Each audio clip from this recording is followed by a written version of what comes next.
Hello and welcome to Business Today Television. I'm Siddharth Zarabi and you're watching our special coverage on Market Today. Chennai-based TVS Supply Chain Solutions will open its IPO for subscription on the 10th of August and the IPO closes on the 14th. The company has fixed a price band of rupees 187 to 197 a piece for its 600 crore issue. Joining us now are TVS Supply Chain's top management, Mr. R. Dinesh, the Executive Vice Chairman of TVS Supply Chain Solutions, and Ravi Viswanathan, the Managing Director of the company. Welcome to the show. Congratulations for going public. Adding to the equity market, allowing investors an opportunity to partake of what you have created in the company is always welcome for any company. And I want you to begin by telling our viewers about the issue size. And earlier there were some reports that the issue size was going to be slightly larger. What is the whole status of that entire exercise? Thank you, Siddharth. So let me address that question. So if you look at TVS Supply Chain, we are an India-based multinational company with operations in multiple parts of the world. We have operations in the US, Europe, UK, India, and Pan-Asia. We have, over the last 3 years, grown from about 6,600 crores of revenue to about 10,235 crores of revenue. And our EBITDA has grown from about 243 crores to about 683 crores. And this is really on the back of some significant expansion with our Fortune 500 customers. We are very proud to associate with us about 72 Fortune 500 customers in FY23, and that's grown too from about 54 not far ago. It was in FY21 when we had only about 54 Fortune 500 customers. So the crux of the company is customer capability and the countries in which we operate, and that's really what is giving us the advantage. When it comes to the IPO, we have filed an IPO for about 600 crores of primary. We have it's actually 750, of which about 150 is pre-IPO, and we have already raised that. And so this issue is about 600 crores and about 1.43 crores of secondary or OFS shares, which is now in offer.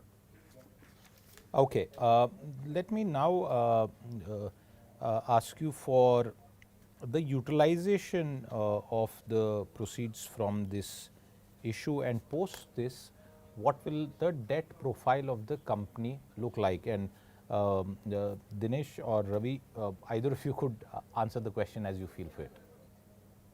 Yeah, let me probably say that our gross debt is about 1697 or close to 1700 crores, and we have about 1,000 crores of cash in the books. So this IPO of 600 crores proceeds will help us retire all our long-term debts, and we will create enough headroom for the company to grow.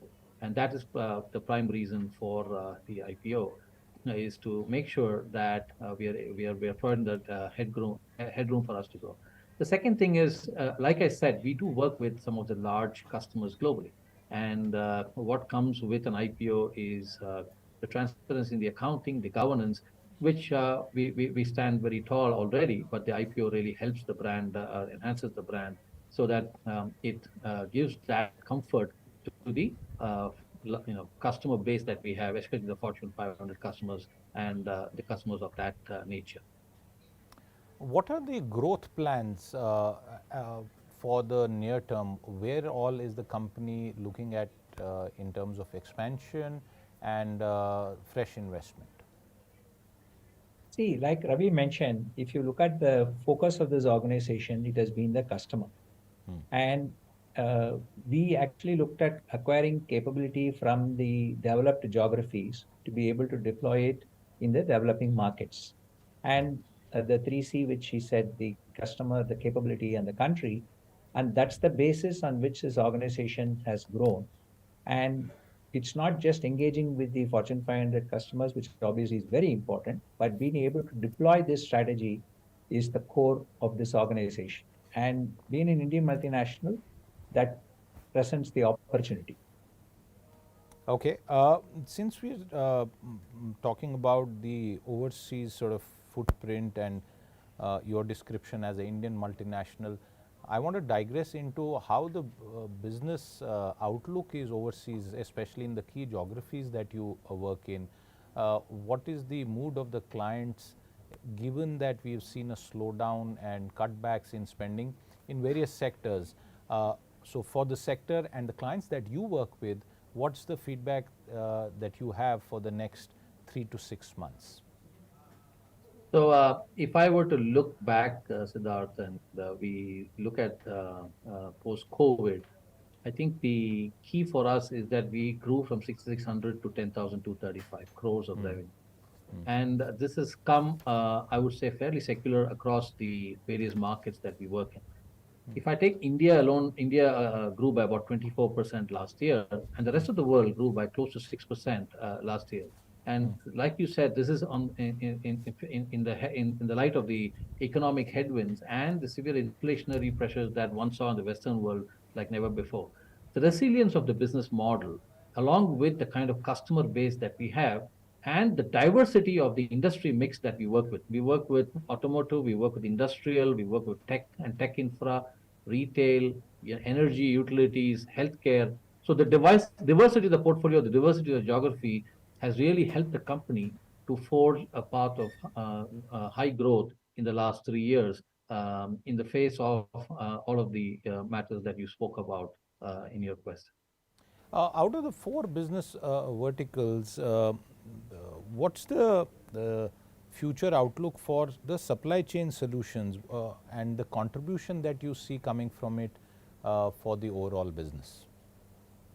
So if I look at our portfolio, we have broadly 2 segments. We call it the integrated supply chain segment and the network solution segment. The integrated supply chain solution segment grew by about 22% last year, and the network solution segment grew by about 6% last year. Um, and if I were to look at the overall mix of our business, about 45% of our business comes from the integrated supply chain solutions, and the rest coming from the network solutions side of the business. So segment-wise, I would say that's the portfolio mix and the growth that we have seen in FY23. And from a geography segment, I already said that India has grown by about 24%, and the rest of the world has grown close to 6%. So both from a geography segment perspective and a vertical segment perspective, we have seen a good growth overall in FY23. For prospective investors in your public issue, uh, in terms of understanding what you do and what the future prospects are, a couple of questions there. One, cost efficiency and and optimizing the entire supply chain solutions. What have you really been doing there, and what do you think you can tell investors with regard to your future plans? So if you look at TVS Supply Chain Solutions, I said we have very strong capability. Dinesh spoke about the acquisitions that he made early on in some of the key geographies, which have helped us seed these capabilities across the entire enterprise. This capability, multiplied by the fact that we have invested in technology over the past, that gives us the ability to solution specific solutions for our customers. So when we look at our customers' supply chain challenges, our ability to tailor a solution using these components that make up our organization gives us the opportunity and the edge. And that's really what we have seen over the last 3 years, that we have seen this accelerated. Okay. Similarly, how do you handle the inventory management in order to ensure minimal stockouts and also avoid excessive carrying costs? One of the core capabilities which we have acquired is the ability to do what I would call the necessary data analysis for maintaining and managing inventory. And that's again the factor which also leads to better efficiency for our customers with whom we work with. So it is being able to say that the visibility across a supply chain using technology as the enabler and using the data both for predictive and proactive approach to managing efficiently the inventory and the supply chain visibility. are the two key differentiators, which is part of the capabilities which we had acquired. Let me turn to the business outlook and like you said, just to reiterate some of the numbers for the year ending March 2023, you had revenues of 10,235 crore and a profit of almost close to 42 crore. From a margin point of view, what can you tell prospective investors who might be seeing this interaction and deciding whether this is a worthwhile buy?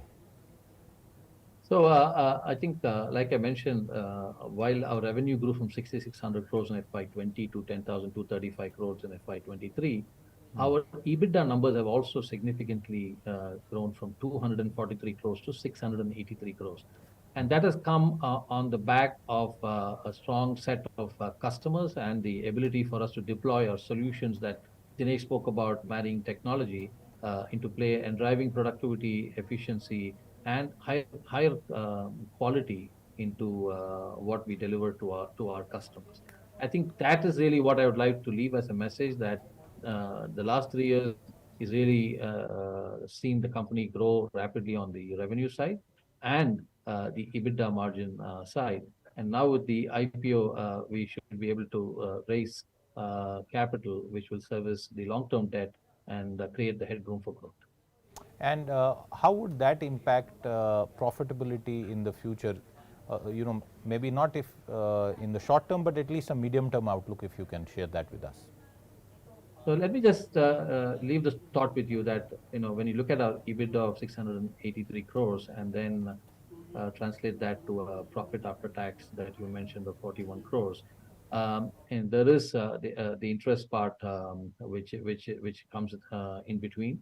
And once we service that debt, we'll be able to eliminate those interest costs, and that will give you an idea of the kind of um, uh, usage of funds that we would be doing with the IPO funds. Are you able to share the amount of interest cost uh, payout that will go away? Let me just say, in FY23, that number was 107 crores. And this is all going to go away, since you earlier in the conversation spoke about retiring long term debt. Will this entire 107 crore go away? Our long-term debt servicing for FY23 was about 107 crores, and we servicing that debt with the IPO raise. Okay, all right. That's a fair point. Mr. Dinesh and Ravi, before we wind up this particular conversation, I just want a broader sense of the India story from your point of view and the space that you work in. Different companies that we have been talking to in the recent past and various reports are pointing towards a very upbeat, rosy outlook. That's not just for overall macro growth, but also for specific sectors, manufacturing being one of them. What's your own sense? Has a golden moment arrived for the economy? How would both of you respond to that? So maybe let me first start with the overall industry, and then Ravi can specifically speak about the segments we play in. So I think if you look at it, what you said is true. I think India has really arrived at we are in the right time frame from perspective of whether it be the GST and then the focus on the cost of doing business, where supply chain became the core. And whether it be the Gati Shakti program or the focus on the infrastructure, the national logistics policy, the focus on Make in India, and the domestic market coupled with the PLI schemes are all, I would call it, the perfect situation for us from an approach towards supply chain and the focus on supply chain and the opportunity it presents. But on specific numbers, I'll ask Ravi to mention that. Sure, thanks, Dinesh, and absolutely echo that sentiment. But let me just add some color to what Dinesh said. Industry reports talk about the fact that the production supply chain, which is very closely linked with the manufacturing that Dinesh spoke about, is expected to grow from about 6 billion to about 18 billion dollars of spend between now and FY27. Similarly, the e-commerce side of the supply chain is expected to grow from about 2 billion to about 8 billion. So we are talking about a significant expansion of the market size for the supply chain business, which is tightly linked to many of the things that Dinesh spoke, whether it's manufacturing or product or the PLI scheme, and of course the infrastructure rollout across the country, plus the Gati Shakti and national logistic policy. So it is something which we are excited about. It is something which the industry reports talk very positively about, and therefore supply chain as an industry could become something which is a significant mover of that or enabler of that outcomes. All right. Best of luck to both of you for this public issue, and hope to speak with you again post listing. Thank you very much for your time with us today. Viewers, with that, it's a wrap on this episode. We'll be back with more. Do stay tuned in. Until then, goodbye.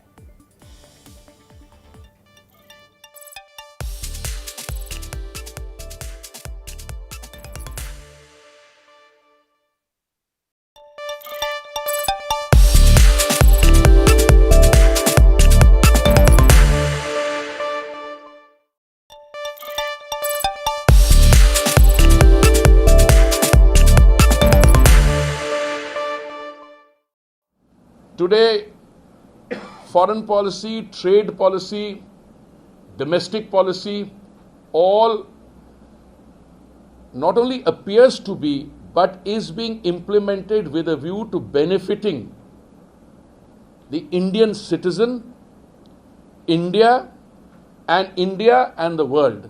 So I was just saying, I said, what are we looking at here?